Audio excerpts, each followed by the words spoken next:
नमस्कार बच्चों, कक्षा 3 दक्षता आधारित आकलन हिंदी विषय का हमारा पेपर है। उसका हल हम देखते हैं। पहला प्रश्न है, इनमें से कौन सा शब्द ग की ध्वनि से शुरू होता है? तो बच्चों ग से कौन होता है? घर।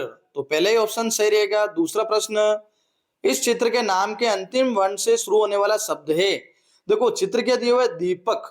दीपक का अंतिम वर्ण क्या है? क। और क से क्या शुरू हो रहा है? कलम। तो पहला तीसरा ऑप्शन सही रहेगा।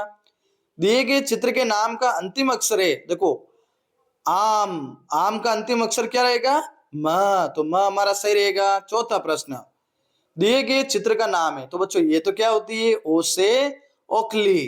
तो ओखली हमारा सही रहेगा। प्रश्न 5, रिक्त स्थान के लिए उचित शब्द का चयन कीजिए। सविता क्या कर रही है? खाना खा रही है। तो खाना हमारा सही रहेगा। दिए गए विकल्पों में से वस्तु नहीं है, तो कौन से में वस्तु नहीं है? किताब तो वस्तु है, टोकरी वस्तु है, गेंद वस्तु है, तो कौन वस्तु नहीं है? तोता। प्रश्न 7 है, नीचे दिए गए शब्दों को सही क्रम में रखकर वाक्य बनाइए। जैसे मोर, में, रहा, बगीचे, नाच है। तो सही ऑप्शन रहेगा मोर बगीचे में नाच रहा है। प्रश्न 8, वाक्य में लिखे गलत शब्द के स्थान पर आने वाला शब्द है। जैसे बिल्ली दूध पीता है। तो आपको पता है बिल्ली तो दूध पीती है, तो पीती हमारा सही रह जाएगा। प्रश्न 9, आशा शब्द का विलोम निराशा है, तो कठिन का क्या होगा?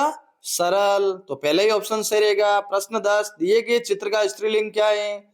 लड़का दिख रहा है आपको, तो लड़के का स्त्रीलिंग क्या होगा? लड़की। अब देखो एक पैसेज पढ़ना है, गद्यांश और प्रश्नों के उत्तर देने हैं 11 से 13।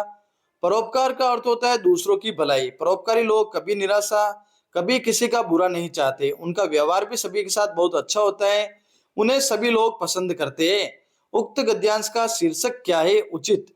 तो उचित शीर्षक क्या होगा बच्चों? परोपकार। फिर 12वां प्रश्न है, दूसरों की भलाई करने वाले को कहते हैं, क्या कहते हैं बच्चों? परोपकारी। 13वां प्रश्न है, यदि आप परोपकारी व्यक्ति है तो आप आपका स्वभाव क्या होगा? सभी के साथ अच्छा। प्रश्न 14 है, मैं पुस्तक पढ़ता हूं। वाक्य में रेखांकित शब्द का बहुवचन है। पुस्तक का क्या होगा? रेखांकित का बहुवचन पुस्तके। तो ये हमारा सही रहेगा।